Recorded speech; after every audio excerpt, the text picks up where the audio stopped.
Transformer के notes को आज देख रहे हैं और इस वीडियो को ध्यान से देखिए और इसमें आपको ट्रांसफार्मर का कंप्लीट नोट्स मिलेगा और लैंग्वेज के लिए आप क्लास नोट्स को पढ़ सकते हैं या इंस्टीट्यूट के नोट्स को खरीद करके उसको आप देख सकते हैं।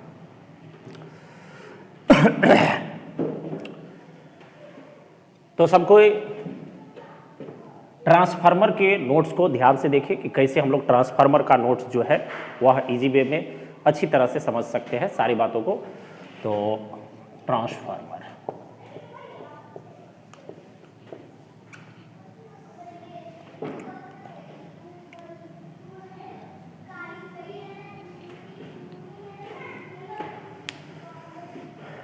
सबसे पहले जो हम लोग नोट्स बनाते हैं तो नोट्स बनाने में पैटर्न क्या क्या है, इट मीन्स कौन कौन सा टॉपिक हम लोग को एक्सप्लेन होगा, किस किस टॉपिक पर हम लोगों का नोट्स जो है वह स्टैंडर्ड बनेगा। सबसे पहले वो आप अगर जानते हैं और उसको फ्रीक्वेंटली लिखने के लिए होता है आपको, तो आपका नोट्स एकदम शेड्यूल होगा और नोट्स एकदम स्टैंडर्ड का नोट्स बनेगा। इस बात को एकदम हमेशा ध्यान रखिए और सिर्फ रटने से काम नहीं होगा, सिर्फ याद करने से काम नहीं होगा, इस चीज को हमेशा ध्यान रखिए।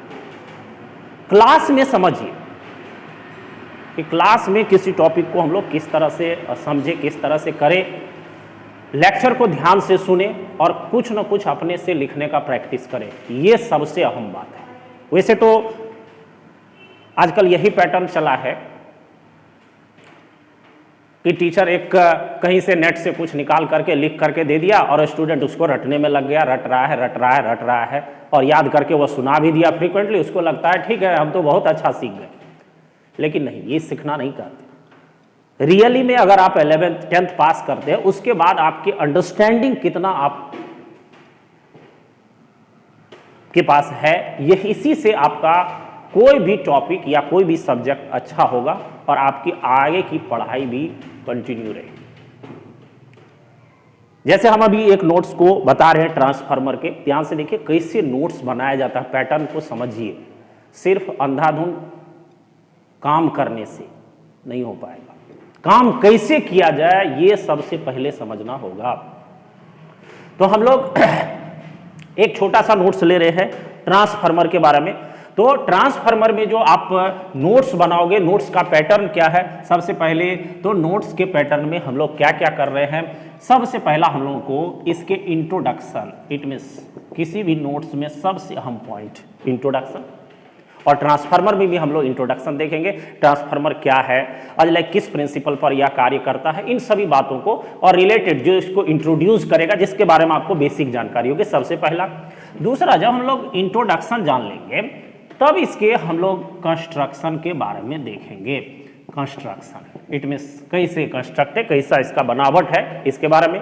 कंस्ट्रक्शन जब हम लोग देख लिए तो तीसरा हम लोगों को आता है फिर इसके कि यह कैसे काम कर रहा है, और कंस्ट्रक्शन एंड फिगर भी हम लोग यहां पर लगा दे, फिगर भी। उसके बाद यह कैसे काम करता है, इट मीन्स इसका वर्किंग क्या है, कैसे यह काम करता है, इसके बारे में। चौथा टर्म जब वो वर्किंग हम लोग एक्सप्लेन कर देंगे, इट मीन्स एक्सप्रेशन ज्ञात कर लेंगे, तो ट्रांसफार्मर में अब एक इंपॉर्टेंट टर्म है, वो है इसमें आपको transformation ratio, transformation ratio, transformation ratio. और ट्रांसफॉर्मेशन रेशियो को हम लोग दिखाते हैं आर से।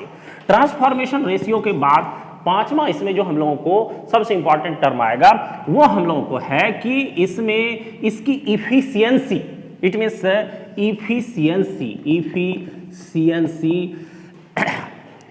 Efficiency of transformer. और इफिशियंसी को हम लोग दिखाते हैं किससे, ईटा से। इफिशियंसी को हम लोग परसेंटेज में भी दिखाएंगे, उसके साथ साथ हम लोग इफिशियंसी के टर्म में हम लोग एक विशेष प्रकार, इट मीन्स ट्रांसफार्मर का एक special case, it means ideal transformer के बारे में भी हम लोग देखेंगे कि आइडियल ट्रांसफार्मर क्या है, किस तरह से है, इसकी क्या विशेषता है। उसके बाद अगर ट्रांसफार्मर काम कर रहा है तो ट्रांसफार्मर में कुछ ना कुछ एनर्जी लॉस होता है, इट मीन्स इसको हम लोग एनर्जी लॉस के रूप में जानते हैं, एनर्जी लॉस के रूप में। तो यह किस किस प्रकार से एनर्जी लॉस कर सकता है, ये भी हम लोग को एक इंपॉर्टेंट टॉपिक। उसके बाद एनर्जी लॉस के बाद हम लोग फिर इसके यूजेज के बारे में देखेंगे।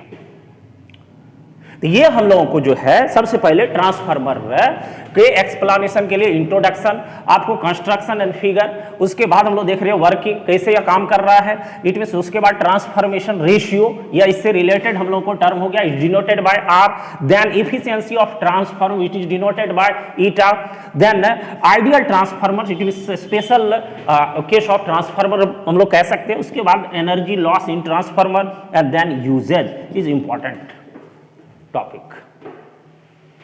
So there are 8 points where we are explaining transformer.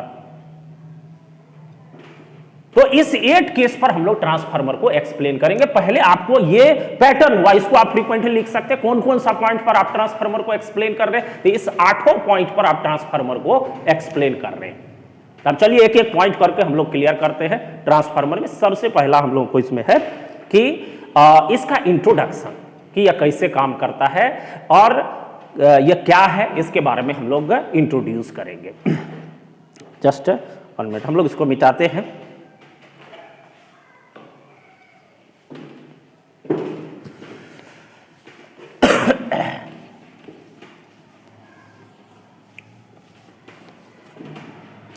देखिए अब हम लोग इसके इंट्रोडक्शन के बारे में देखेंगे। इंट्रोडक्शन सबसे पहले, अब इसके एक्सप्लेनेशन को ध्यान से देखिए। एक्सप्लेनेशन में सबसे पहला है इंट्रोडक्शन। तो इंट्रोडक्शन में सबसे पहला जिस पॉइंट पर कैसे नोट्स बनाया जाता है, कैसे आप इसको कम समय में रिवीजन कर सकते हैं, वो सबसे इंपॉर्टेंट है। ये नहीं कि अंधाधुंध कहानी आप लिखना शुरू कर दो इस चीज के लिए। तो इंट्रोडक्शन में सबसे पहले ट्रांसफार्मर क्या काम करता है, तो ट्रांसफार्मर एसी के वोल्टेज को चेंज करता है, चेंज कर सकता है या करता है, लिख सकते हैं हम लोग करता है। इट मींस चेंज करता है। चेंज का मतलब क्या हो गया, चेंज का मतलब इसको बढ़ा भी सकता है और घटा भी सकता है। इट मींस दोनों को, लेकिन एसी का, इट मींस इस चीज को ध्यान रखिए, एक जनरल नॉलेज भी है, एसी के वोल्टेज को या घटा या बढ़ा सकता है, लेकिन डीसी के वोल्टेज को नहीं। उसके बाद यह जो काम करता है तो इसका प्रिंसिपल क्या है, इट मींस किस प्रिंसिपल पर यह काम करता है, तो यह हम लोगों को इलेक्ट्रोमैग्नेटिक इंडक्शन में, जैसे हम लोग इसमें mutual induction, it means mutual induction के सिद्धांत पर यह काम करता है। म्यूचुअल इंडक्शन, ये म्यूचुअल इंडक्शन के सिद्धांत पर काम करता है। और उसके बाद हम लोग इसके इंट्रोडक्शन में देखें, अगर इसके टाइप्स के बारे में हम लोग बात करें, टाइप्स के बारे में, तो ट्रांसफार्मर के टाइप्स के बारे में, तो ट्रांसफार्मर जो है वह 2 टाइप्स का होता है। 2 टाइप्स में पहला हो गया, इसको हम लोग कहते हैं step up transformer, step up transformer, और दूसरा हो गया फिर step down transformer, step down transformer. अब देखिए, तो स्टेप अप ट्रांसफार्मर की हम लोग बात करें तो यह क्या काम करता है, तो यह वोल्टेज को V को इंक्रीज करता है। हम ऊपर की ओर चिन्ह लगा दिए। यह स्टेप डाउन क्या करता है, यह वोल्टेज को घटा देता है, घटा सकता है। इट मींस कहने का मतलब हो गया कि ट्रांसफार्मर तो वोल्टेज को चेंज कर सकता है, इट मींस बढ़ा और घटा सकता है। तो यहां 2 टाइप का, स्टेप अप और स्टेप डाउन, दोनों को आप ध्यान रखिए। तो एक आपको क्या कर रहा है, वोल्टेज को बढ़ा रहा है, बढ़ा सकता है, और दूसरा घटा सकता है। इट मींस स्टेप अप और स्टेप डाउन। ये हम लोग को इंट्रोडक्शन का पार्ट हो गया, ये इंट्रोडक्शन का पॉइंट हो। अब देखिए, फिर इंट्रोडक्शन के बाद हम लोग, जैसे कि पैटर्न सबको मालूम है, पैटर्न हम लिख दिए कि हम लोग इंट्रोडक्शन के बाद इसके दूसरे पॉइंट को, तो देखिए अब हम लोग इंट्रोडक्शन के बाद दूसरा हम लोगों को पॉइंट है इसके कंस्ट्रक्शन। कंस्ट्रक्शन इट मींस इसके कंस्ट्रक्शन या बनावट को, तो देख लीजिए। इंट्रोडक्शन में के बाद हम लोग कंस्ट्रक्शन के बारे में देखिए, कंस्ट्रक्शन कैसा होगा। तो सबसे पहले ये तुमको समझना होगा कि यह किस प्रिंसिपल पर काम करता है। तो इलेक्ट्रोमैग्नेटिक इंडक्शन में हम लोग जो म्यूचुअल इंडक्शन के सिद्धांत पर काम यह करता है। तो म्यूचुअल इंडक्शन में क्या होता है, तो म्यूचुअल इंडक्शन में हम लोग 2 कॉइल को प्रयोग करते हैं, प्राइमरी और सेकेंडरी। इट मींस कहने का मतलब एक में इनपुट करंट और दूसरे में फिर हम लोग को इंड्यूस्ड करंट। तो 2 कॉइल प्रयोग होगा। तो निश्चित रूप से ये भी अगर म्यूचुअल इंडक्शन के सिद्धांत पर काम करता है तो इसमें भी 2 कॉइल प्रयोग में आएगा। तो इसमें 2 एक्सप्लेनेशन कंस्ट्रक्शन में सबसे इंपॉर्टेंट है। पहला, इसमें लैमिनेटेड कोर की बात आती है, सबसे पहले लैमिनेटेड कोर, आप इसको एक्सप्लेन कर दीजिए। तो लैमिनेटेड कोर यह होता है कच्चे लोहे के आयताकार या गोलाकार मुड़ी हुई आपको लैमिनेटेड कोर पहला यहां पर आपको एक्सप्लेन कर देना है। उसके बाद यह कैसे जुड़ा हुआ रहता है, इसमें ईडी करंट का इफेक्ट क्या होता है, तो ये हम लोग करंट जहां पर एनर्जी लॉस है वहां एक्सप्लेन करेंगे। उसके बाद दूसरा इसका एक्सप्लेनेशन का जो मुख्य पॉइंट है वो है लैमिनेटेड कोर के बाद यह याद रखिए किस सिद्धांत पर, म्यूचुअल इंडक्शन के सिद्धांत पर काम करता है। इट मींस म्यूचुअल इंडक्शन के लिए कितने कॉइल की आवश्यकता है, 2, प्राइमरी और सेकेंडरी। इट मींस यहां पर जो इसका कॉइल है, इट मींस ट्रांसफार्मर का, सुने भी होंगे ट्रांसफार्मर का कॉइल जल गया, याद करिए सब। तो इट मींस सीधे तौर पर कॉइल की बात, तो कॉइल मतलब हो गया आपको प्राइमरी कॉइल और सेकेंडरी कॉइल। इट मींस यहां पर ध्यान देना है। तो प्राइमरी कॉइल में इट मींस सीधे तौर पर इनपुट लेगा, आउटपुट देगा। तो ये दोनों पॉइंट आपको कंस्ट्रक्शन में क्लियर करना है। अब देखिए, तो इट मींस कहने का मतलब कोर होगा और कोर के साथ कॉइल होगा। तो हम लोग को ट्रांसफार्मर में देख चुके कितने प्रकार का transformer, 2, step up step down. तो इट मींस अगर आप चित्र पर जाइएगा तो सबसे पहले जैसे हम लोग बात करें यहां पर, सबसे पहले हम लोग लेते हैं स्टेप अप। देखिए स्टेप अप ट्रांसफार्मर, इसको देख लीजिए। तो स्टेप अप की जैसे ही हम लोग बात करें तो फिर बीच में हम लोगों को कोर है, या हम लोगों को कोर हो गया, और कोर में अब स्टेप अप ट्रांसफार्मर जब होगा तो इसमें क्या करते हैं हम लोग, एक जो प्राइमरी कॉइल है वह मोटा तार और कम टर्न्स होगा, ये टर्न्स घुमाओ, और फिर उसके बाद दूसरा इसमें हम लोग अगर बात करते हैं तो इसमें क्या होगा, पतला तार और अधिक टर्न्स। अब ऐसा क्यों होगा इसको भी हम लोग आगे देखेंगे। ये हम लोग को स्टेप अप के लिए, तो इसको हम लोग कौन सा कॉइल कहेंगे, प्राइमरी कॉइल, इसको हम लोग प्राइमरी कॉइल, और ये हम लोग को कौन सा हो गया, सेकेंडरी कॉइल। अब दूसरा हम लोग को फिर कौन सा है, बी, हम लोग कहेंगे स्टेप डाउन। तो स्टेप डाउन के लिए फिर हम लोगों को यहां पर दिखा सकते हैं, ये हम लोग को कोर हो गया। और इतना तो समझ रहे हैं कि जो सेकेंडरी होगा प्राइमरी का जस्ट उल्टा होगा। इट मींस कहने का मतलब ऊपर नंबर ऑफ टर्न्स अधिक होगा और तार हम लोग को थिन, इट मींस पतला होगा, और नीचे हम लोग को नंबर ऑफ टर्न्स कम और तार मोटा होगा। मतलब ये हो गया इस बार प्राइमरी कॉइल और ये हो गया आपको सेकेंडरी कॉइल। अब ऐसा क्यों होता है ये हम लोग ट्रांसफॉर्मेशन रेशियो में और वर्किंग में हम लोग देखेंगे। तो ये हम लोगों को पहले सबको क्लियर होना चाहिए कि कंस्ट्रक्शन हम लोग क्लियर कर रहे हैं। तो कंस्ट्रक्शन में तुमको लैमिनेटेड कोर का एक्सप्लेनेशन कि यह कोर किस तरह से जुड़ा होता है और उसके बाद यह किस चीज का बना होता है और यहां पर ईडी करंट किस तरह से इफेक्टेड होता है ये। और दूसरा हो गया फिर तुमको कि कॉइल, जो कि इंपॉर्टेंट है क्योंकि हम लोग ये देख चुके हैं कि यह हम लोगों को म्यूचुअल इंडक्शन के सिद्धांत पर काम करता है। तो म्यूचुअल इंडक्शन के लिए एक प्राइमरी कॉइल और दूसरा हो गया सेकेंडरी कॉइल।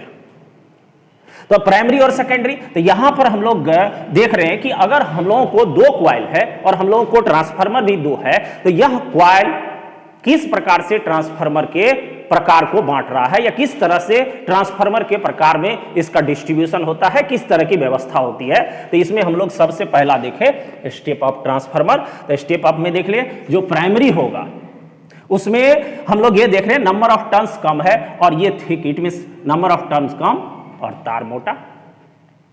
नीचे हम लोग सेकेंडरी में देख रहे हैं इसमें कि नंबर ऑफ टर्न्स अधिक और तार पतला। इसका जस्ट अपोजिट हो जाएगा स्टेप डाउन में, it means number of turns अधिक और तार पतला, और नंबर ऑफ टर्न्स इसमें हम लोगों को कम और तार मोटा। तो ये हम लोगों को प्राइमरी और सेकेंडरी कंस्ट्रक्शन और फिगर के बारे में हो गया। अब देखिए फिर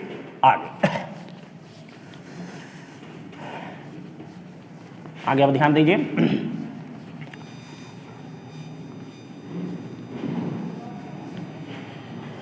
नेक्स्ट हम लोग अब फिर, क्योंकि पैटर्न तो हम लोग बना ही लिए हैं, तो पैटर्न के अकॉर्डिंग चलेगा। तो पैटर्न लिखने में एकदम देखिए, कोई भी नोट्स को पढ़ने वाला हो या पढ़ाने वाला हो, कोई भी हो, अगर आपको उसके स्टैंडर्ड को जानना है कि नोट्स को ये कितना जान रहा है, तो सीधे तौर पर उसके पैटर्न में देखिए उसको कितना समय लगता है, कितना फ्रीक्वेंटली,